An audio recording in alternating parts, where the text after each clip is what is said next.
I'm Matt Dorey, and you're watching Tech Cocktail.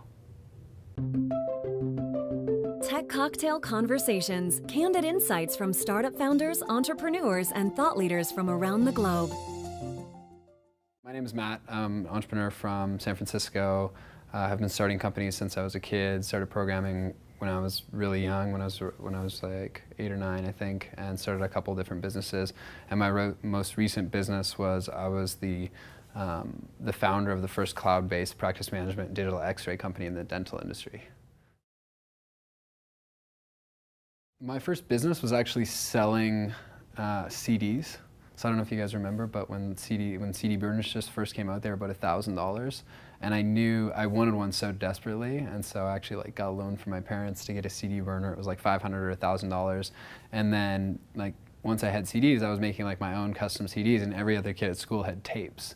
And so because I had borrowed the money from my parents, I was thinking about different ways that I could pay it back. And so I actually created, where I grew up, I was the only kid on the block with a CD burner, and I knew about all the underground download sites, so where you could get old school wares.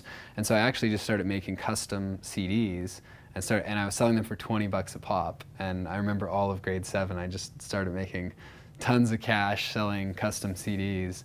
And that was really amazing and really profitable, and I got to feel what it was like to be an entrepreneur. And then the next year, some other kid came in, the cost of burners came down, and all these other kids started making CDs and just completely undercutting my prices and making them more customizable, and completely squeezed all the margins out of that business. And they basically went where I was making custom, beautifully packaged CDs, and then they came in, and these other kids came in grade 8, and they were making up for it all on quantity. And so I just learned about technology shifts, about markets, about how different. I learned a lot just by starting a little CD business. So the biggest thing is that I think as entrepreneurs, we have this tendency to get really attached to our futures. And so, whether it's we want to create a company that's this big, or we want to have this type of impact, and I mean, you hear it in Silicon Valley every single day where people are talking about changing the world and making the most amount of impact. But I actually think that entrepreneurs that make a really massive impact, and the ones that actually do add a lot of goals, or do add a lot of impact in the world, they're not actually these people that set out these massive goals.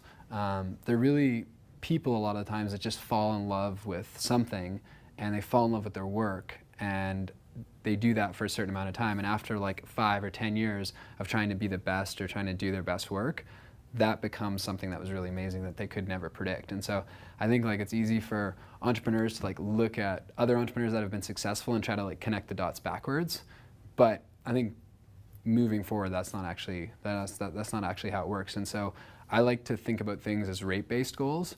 And so a lot of people will say, oh, I want to sell 1,000 customers in a year, or I want to build a $100 million company or a $1 billion company, but they don't actually take that back and be what's my goal this week, or what is it I want to do this week? And so I think very short-term, very attainable goals are the key to achieving really big things down the road.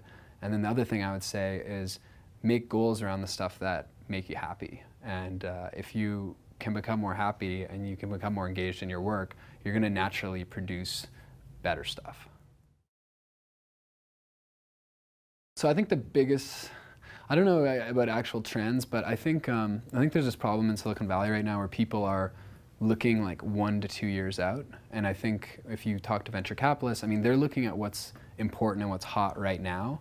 Most VCs and most entrepreneurs try to jump on what's hot right now. And the companies that have always been successful is never the people building stuff for the problems right now. They're always thinking about what's going to be important in 5 years or 10 years, and they either speed that up or make that happen.